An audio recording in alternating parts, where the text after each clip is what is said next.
still doing that calendar thing? Oh yeah, we've checked out all sorts of stuff in September.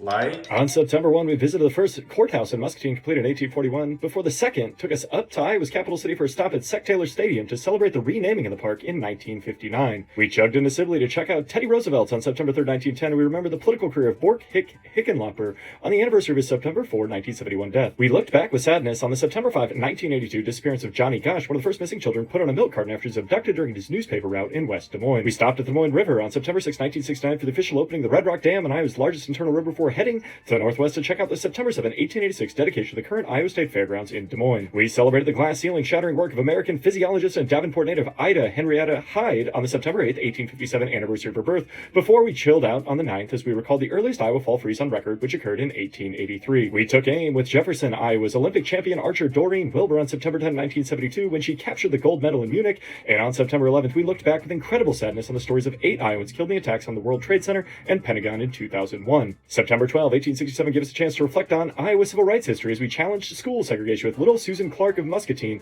on the day she was denied admission to a local school, ultimately resulting in the Iowa Supreme Court decision barring segregation in Iowa's public schools. We took a slow ride with Sioux City and Foghat bassist Craig Thunderfingers McGregor on the date of his September 13, 1949 birth, before we headed down to Old Mexico with Fort Madison's First Lieutenant Benjamin Stone as he raised Old Glory over the National Palace of Mexico City in a culmination of the Mexican-American War. A couple of iconic Iowa palaces caught our attention on the 15th and 16th, first as we explored the Forest City Flax Palace completed in 1883, and then on down to Ottumwa we went to the Ottumwa Coal Palace completed in 1890 on the banks of the Des Moines River. We hoisted the Cyhawk Trophy and explored its initial awarding on September 17, 1977 as the Hawkeyes beat the Cyclones on the gridiron 12-10 before we got an adjustment with founder of chiropractic D.D. Palmer on the date of his breakthrough discovery, September 18, 1895. A late blooming Hollywood success story awaited us with the September 19, 1862 birth of Adeline DeWalt Reynolds of Son of Dracula and Ten Commandments fame. On the 20th we reflect on the life of Jack Trice as well as the stadium named for him, which opened on September 20, 1975. We marveled at Eastern politician turned wannabe cowboy John F. Kennedy as he rode a mule in the Sioux City stockyards following a September 21, 1960 speech,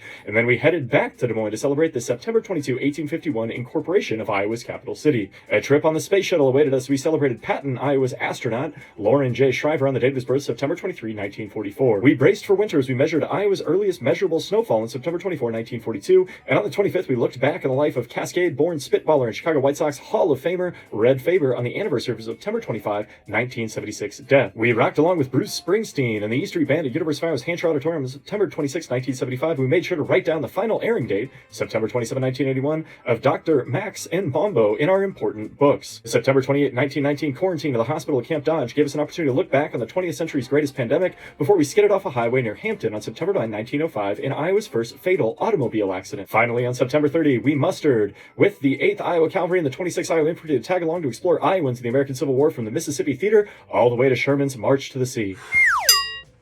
Well, that's good. Hey, you think Waldorf's going to win the North Star this year?